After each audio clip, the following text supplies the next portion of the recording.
안녕하세요. 저는 50대에 다사다난한 삶을 산 남자입니다. 모든 사람의 삶이란 게 이런저런 일들이 많다고 하지만 사람의 삶이란 게 이렇게 오락가락 할 수 있다는 사실을 몰랐었는데 직접 살아보고 나니 삶이란 게 참 재미있고 어렵다는 걸 뼈저리게 깨닫습니다. 어렸을 때 저희 집은 꽤나 부유했습니다. 모자란 걸 모르고 살았었죠.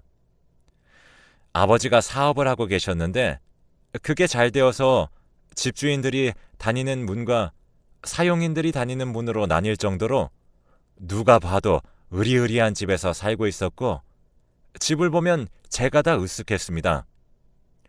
그래서 친구들도 자주 데리고 오고 우리 집에 놀러 온 친구들이 제 집을 보고 놀라서 입을 다물지 못하는 모습을 보면서 기분이 좋았죠.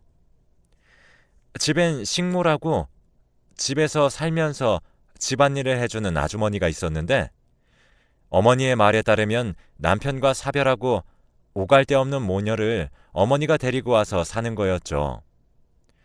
어머니의 도움을 받아서 그런지 아주머니는 어린 제게도 깍듯이 대했고 어른이 저에게 굽히는 모습에 저도 모르게 제가 대단한 뭐라도 된 줄 알았었죠. 아주머니를 대할 때 아줌마 이것 좀 해 라고 막말하기도 했지만 아주머니는 군말 하나 없이 그 일을 했었고 그게 더 저를 오만하게 만들었죠. 아주머니에게 꼬박꼬박 존댓말로 이야기하는 부모님이 이해가 되지 않았지만 저는 뒤에서 쭉 반말로 일을 시키곤 했습니다. 어느 날 제가 계속 반말을 했다는 사실을 들켜서 혼난 적이 있었죠.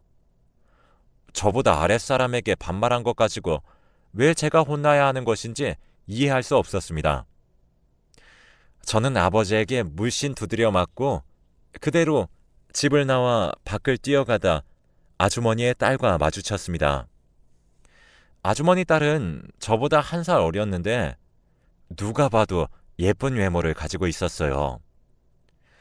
저희 집에 놀러 왔다가 그 아이를 본 친구들은 한번 소개시켜 줄 수 없냐고 했었죠.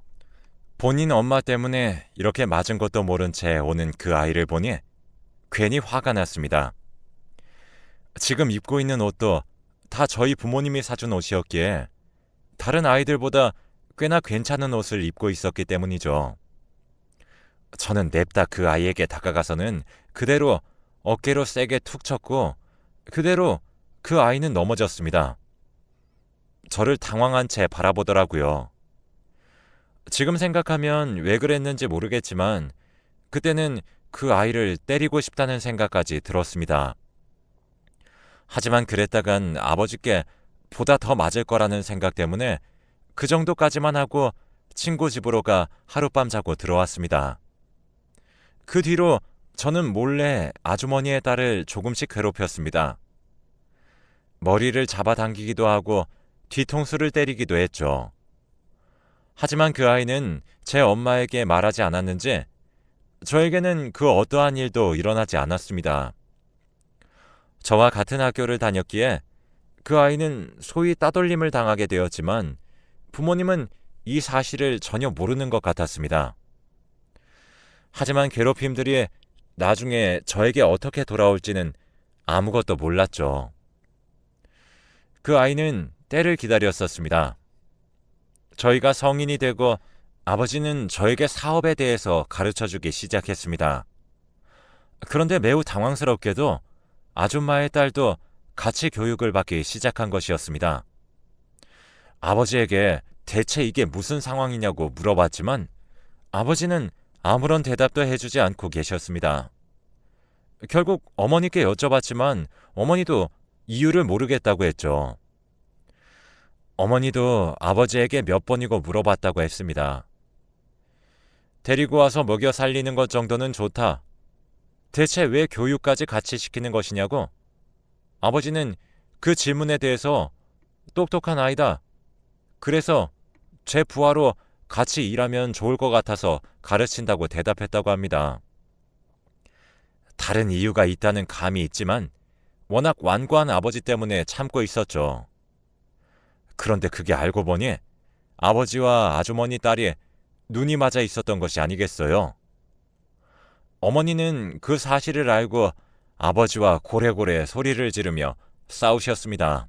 아들보다 어린 아이랑 눈이 맞아 붙으면 좋냐면서 싸우시는데 그 소리를 들은 아주머니는 깜짝 놀라서는 딸을 잡고 통곡을 하셨죠. 왜 은혜를 원수로 갚냐면서 때리시더라고요. 그야말로 집안이 발칵 뒤집혀졌습니다. 알게 된 이유도 어머니가 우연히 아버지의 사무실로 갔다가 아버지에게 그 아이가 기대어 앉아있는 모습을 딱 보게 되었다고 했습니다. 대체 왜 그랬냐고 묻는 제 어머니에게 그 딸이 말했습니다. 제가 그 아이를 몰래 괴롭히는 것도 모자라 자기 엄마가 당하는 것만 보고 자라서 그렇다더군요. 제 모든 것을 뺏으려고 했는데 성인이 되어 후계자 교육을 받는 걸 보니까 이렇게 되었다가는 영영 뺏을 수 없겠다 싶어서 아버지에게 찾아가 우선은 자신이 꽤 쓸모가 있다는 것을 보여줬고 아들의 밑에서 보좌하면서 열심히 일하고 싶다고 했답니다. 그리고는 교육을 받으면서 조금씩 접근해서 3년이 지난 지금에야 연인 사이가 되었답니다. 어이가 없고 허탈했습니다. 제가 그저 심심풀이 화풀이로 했던 일들이 그렇게 돌아올 줄이야. 어머니는 제 딸버린 여자와 눈이 맞은 아버지를 용서할 수 없다고 했고 위자료를 듬뿍 받아서 이혼을 하게 되었습니다. 나중에 보니 그 회사의 사장은 그 딸이 되어 있더라고요. 저는 그렇게 한 회사의 후계자에서 평범한 남성이 되었습니다. 어머니와 둘이 살게 된 저는 낮엔 백반집이고 저녁에는 고기도 파는 식당을 함께 했습니다. 어머니의 음식 솜씨는 좋았지만 이렇게 수많은 양을 하신 적도 없고 오랜 시간 일을 해보신 적도 없었기 때문에 매우 힘들어 하셨습니다. 저도 일이라곤 해본 적이 없었기에 음식에 쓸 재료를 거래할 곳을 알아보는 것도 거절만 당하곤 했죠. 식당엔 손님이 잘 오지 않아 어머니와 저는 시장에서 더 이상 팔 수 없어 버린 채소들을 다 긁어왔고 그것으로 반찬을 해먹으며 버티고 또 시장 일을 도우면서 거래를 텄습니다. 몸이 붓고 배고픔 때문에 힘이 들어 그만두고 싶었지만 먹고 살아야 했기에 버티고 버텼고 일에 점점 익숙해질 무렵 저희 집은 입소문을 탔습니다. 손님들은 점점 많아져서 저는 밖에서 서빙하는 시간이 많아졌습니다. 어머니께서 아버지 일로 트라우마가 생겼는지 젊은 여성을 보는 것을 힘들어했기 때문입니다. 길 가다 조금이라도 그 아주머니 딸과 닮은 여성을 보면 화를 주체를 못하시는 어머니 때문에 저희는 이른 새벽 식당 문을 열어야 했고 늦은 시간 문을 닫았습니다. 제가 아무 생각 없이 한 일이 이렇게까지 된다는 사실에 후회 막심했지만 그래도 먹고 사는 일이 너무 급했기 때문에 그 일은 점점 가슴 속에서 잊혀지게 되었습니다. 어머니도 한 해, 두 해 시간이 흐르니 점점 정상적인 생활을 할 수 있게 되었고 저는 안정적이 되어가는 생활 속에 제 과거를 속죄하고자 봉사를 시작했습니다. 어머니께 허락을 받고 주 1회 주먹밥을 만들어 거지들에게 음식을 나누어 주는 것이었습니다. 원래는 식당에서 주 1회 밥을 줬지만 손님들이 거지들이 있던 곳엔 오기 싫다면서 언성을 높였기에 어쩔 수 없이 주먹밥 속 안에 반찬들을 넣어서 만들고 두덩이와 물 한 병씩 거지들 200명까지 나누어 주기 시작했습니다. 남을 도우면서 살다 보니 조금씩 제 마음도 더 평안을 찾고 있었어요. 어느 날 봉사활동 날 줄 뒤쪽에서 소란이 있어서 어머니께 배급을 부탁드리고 정리하기 위해서 그쪽으로 향했죠. 저희에게 오는 분들은 자주 오신 분들이 많아서 최대한 저희에게 피해를 주지 않으려고 줄도 딱 맞춰서 보행에 거슬리지 않게 해주기 때문에 이렇게 소란이 날 일이 무엇인지 궁금했습니다. 그렇게 소란이 일어난 곳으로 향한 순간 저는 머리를 야구방망이로 후려맞은 것만 같았습니다. 그곳에는 저희 아버지가 거지골을 하고 그곳에 줄 서 있던 다른 거지와 고래고래 언성을 높여 싸우고 있었습니다. 늘 꼿꼿하고 커다랗던 과거 모습과는 달리 아버지는 초라했고 말라 있었고 과묵했던 모습은 온데간데 사라지고 없었습니다. 저는 싸움을 말리고 아버지를 모시고 식당으로 들어왔습니다. 그곳에서 밥을 차려주고 나중에 이야기를 하자고 했고 밖으로 나가 어머니와 함께 배식을 다시 시작했습니다. 어머니는 아버지의 모습을 보아서 그런지 표정이 좋지 않았지만 오랜 시간이 지나서인지 이전처럼 갑자기 흥분해 화를 내거나 하진 않았죠. 끝까지 배식을 했고 끝난 후 저희는 아버지를 만나 이야기를 들어보았습니다. 아버지가 이렇게까지 된 건 갑자기 IMF가 터져 회사가 망했기 때문이라고 했습니다.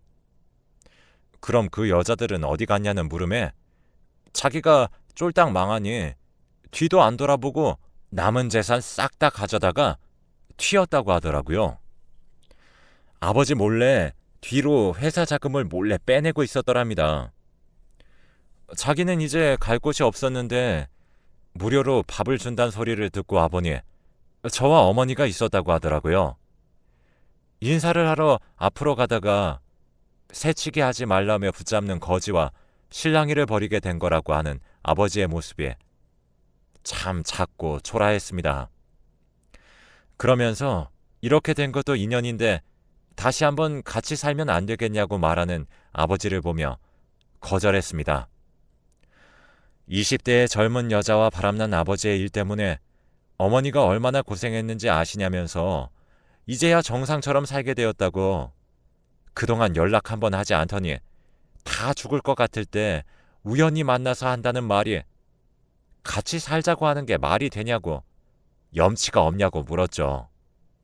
그랬더니 아버지는 옛날처럼 제게 화를 내려고 하다가 그대로 몸에 힘을 쭉 빼고 웃었습니다. 자기가 갈 곳이 어디 있겠냐며 그래도 이젠 저희 모자 앞에서 얼굴은 안 보여주겠다고 하며 그대로 식당을 나서시더라고요.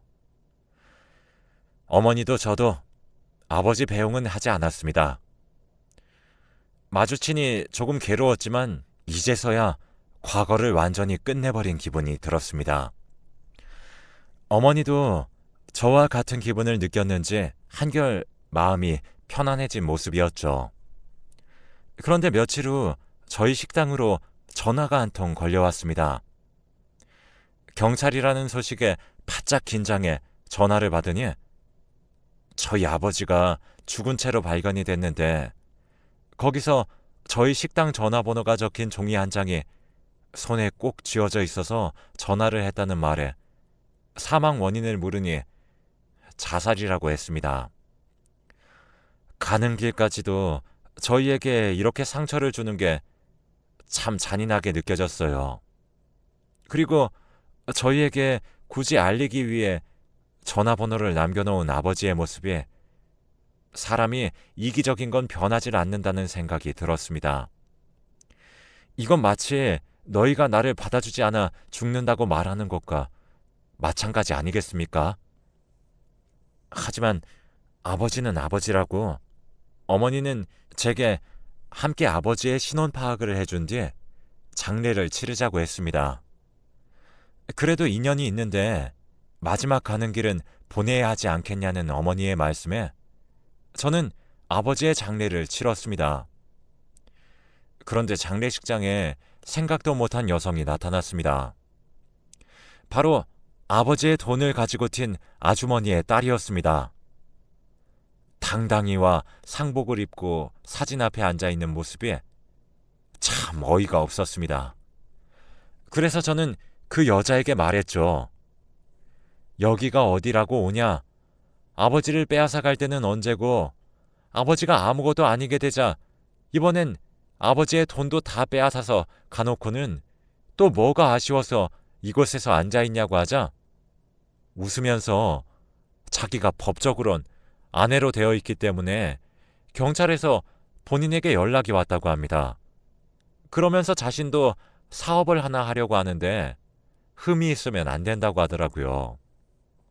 그러면서 소식을 들은 과거 아버지와 함께 사업했던 다른 회사 사장님들을 하나하나 맞이하며 자신이 또 다른 회사를 차리겠노라 그때는 잘 부탁한다면서 인사를 하는 것이 아니겠습니까?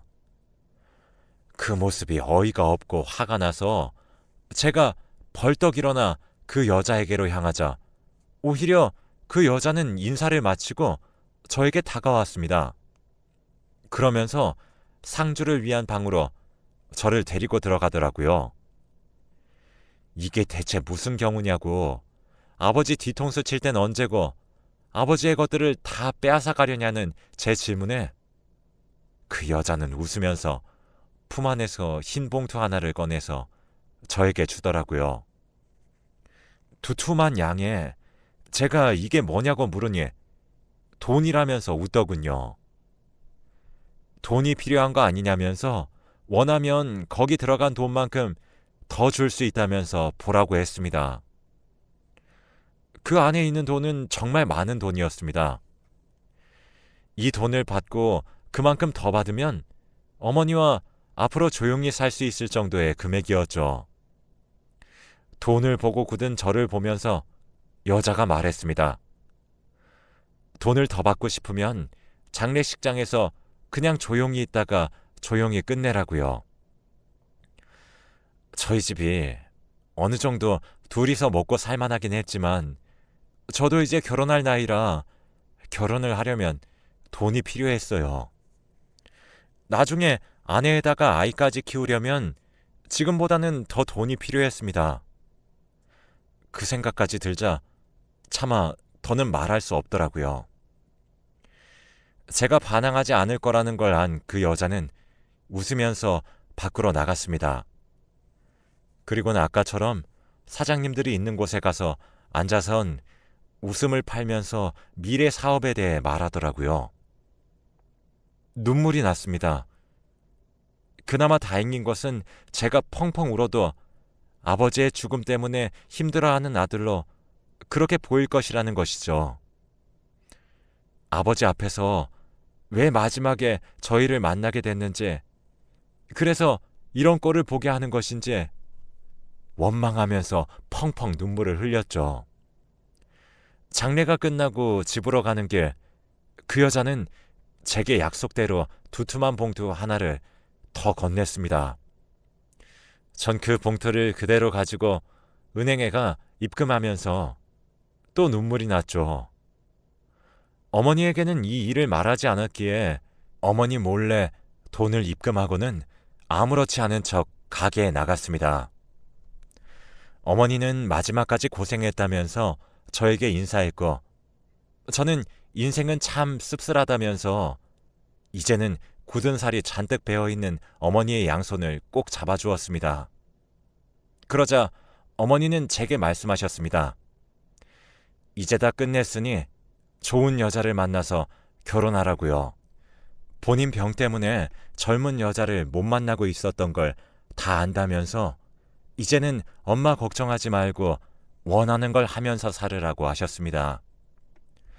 저도 사실 연애를 하고 싶었지만 아버지의 모습을 보니 누군가를 믿는다는 것 자체가 조금 어려운 상태였습니다. 어머니처럼 좋은 사람이 있는데도 바람을 핀 아버지를 보면 사람의 마음은 믿을 게 못 된다고 생각이 들었기 때문입니다. 저는 천천히 생각해 보겠다고 말하곤 어머니와의 대화를 마쳤습니다. 그리고 다음날 과거 식모로 일하던 아주머니가 저희 식당으로 찾아왔습니다. 제가 무슨 낯으로 이곳에 찾아왔냐고 물으니 눈물을 흘리더군요. 제 딸이 정말 몹쓸 짓을 했다고 저희를 거두어준 사모님의 은혜를 원수로 갚아서 정말 죄송하다 말하며 이곳에서 일손이라도 도울 수 있게 해달라고 사정을 하기 시작했습니다. 어머니는 그 아주머니께 얼굴을 보고 싶지도 않으니 그런 말 꺼내지도 말라고. 눈앞에서 사라져주는 게 되려 도움을 주는 것이라고 말하자 아주머니는 잠시 머뭇거리더니 허리를 푹 숙여 인사 후 가게를 나갔습니다.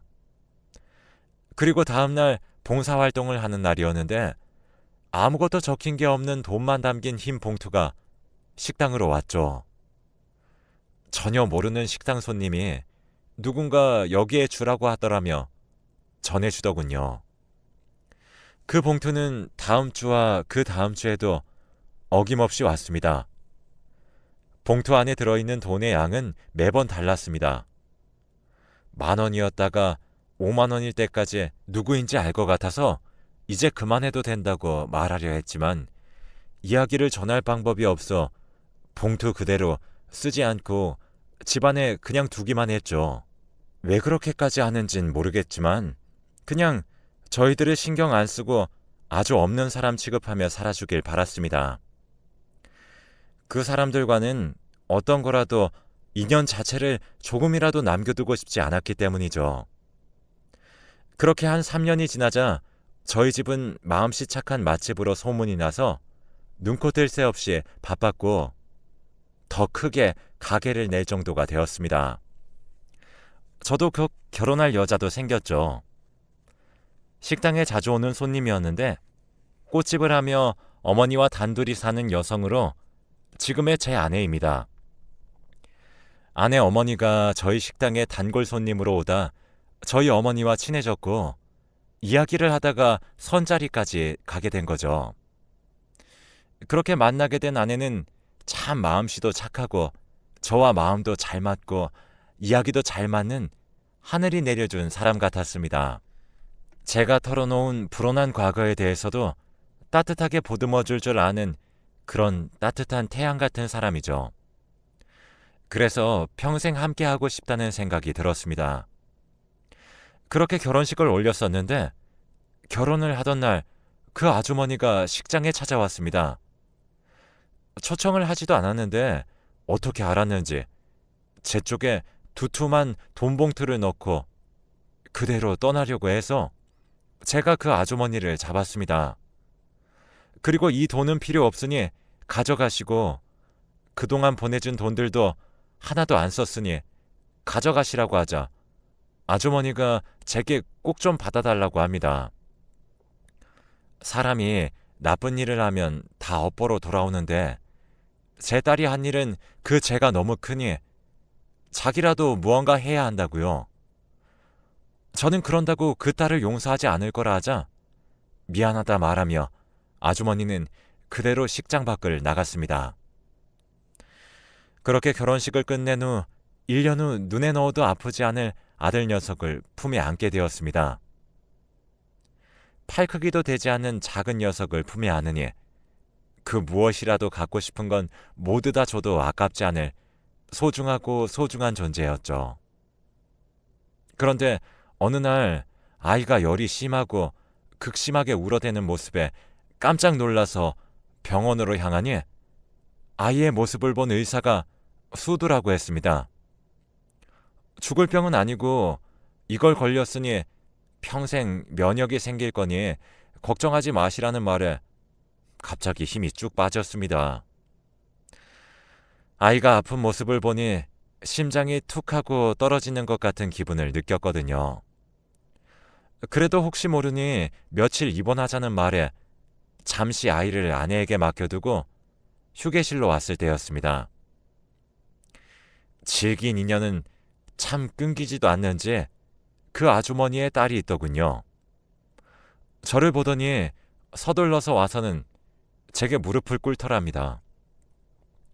돈 봉투를 주며 웃던 그 모습과는 전혀 다른 모습에 제가 어벙벙하자 그 여자는 저한테 눈물을 흘리면서 도와달라고 하더군요. 대체 무슨 일인가 싶었는데 그 여자와 아버지의 사이에 아이가 있었나 봅니다. 전혀 몰랐었는데 아버지가 돌아가시고 나서 임신 4개월인 것을 알았다고 하네요. 월경이 원래도 불규칙해서 임신이라고는 전혀 생각을 못했다고 하더라고요.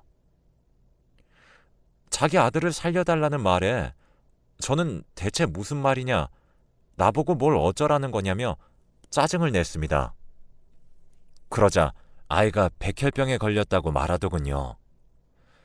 자기도 제 엄마도 골수가 안 맞는다면서 주변에 아무리 기다려도 맞는 사람이 없다고 하면서 제 골수도 한 번만 검사해주면 안 되냐고 하더군요. 제가 다 어이가 없었습니다. 그런데 그때 뒤에서 아내가 다가오더니 저에게 도와주었으면 좋겠다고 하더군요. 대화를 다 듣고 있었던 모양입니다. 제 자식이 수두로만 아파도 이렇게 마음이 덜컥 내려앉는 심정인데 백혈병이면 어떻겠냐고 제 손을 꼭 잡는데 제가 할 말이 없어지더라고요. 저는 고뇌에 쌓였고 아주머니가 저희에게 계속 용서를 빌기 위해서 돈을 보내고 있었던 것을 생각하면서 그 여자에게 말했습니다. 아주머니의 노력을 생각해서 한번 검사를 받아주겠다고요. 고맙다고 눈물을 흘리는 여자를 뒤로하고 적정 검사를 해보니 놀랍게도 저와 매치가 됐습니다. 생각해보니 저와 배다른 형제더라고요. 그리고 이식 수술을 진행하기 전 그 여자에게 말했습니다. 이걸로 우리의 인연은 끝이었으면 좋겠다고. 원래는 그 아이가 내 동생이겠지만 난 동생은 없는 거라고 그랬더니 순순히 그 말에 응하더군요. 그리곤 수술을 무사히 마치고 병원에서 더 쉰 다음에 집으로 돌아왔습니다. 그리고 얼마 뒤에 제게 웬 주식 양도증이 도착했습니다. 그 여자가 그래도 수완은 상당히 했는지 다 죽었던 아버지의 회사를 살려서 상장까지 시켰고 자기가 가지고 있던 주식의 많은 양을 저에게 양도했던 거였어요. 그래서 전 뜻하지 않게 그 회사의 대주주가 되었습니다. 아버지에게서 받지 못했던 그 회사에 제 입지가 생기게 된 것이죠. 그렇게 큰 회사는 아니지만 이 주식만으로도 제 자식 하나 정도는 부족하지 않게 잘 키울 수 있게 될 것 같습니다. 물론 그 여자를 보고 싶지 않아 그 회사에 어떤 요구도 하고 있진 않지만요. 지금은 시골에서 작게 식당 일을 하면서 조용히 잘 살고 있습니다. 이 글을 읽어준 여러분들은 평안하시길 바랍니다.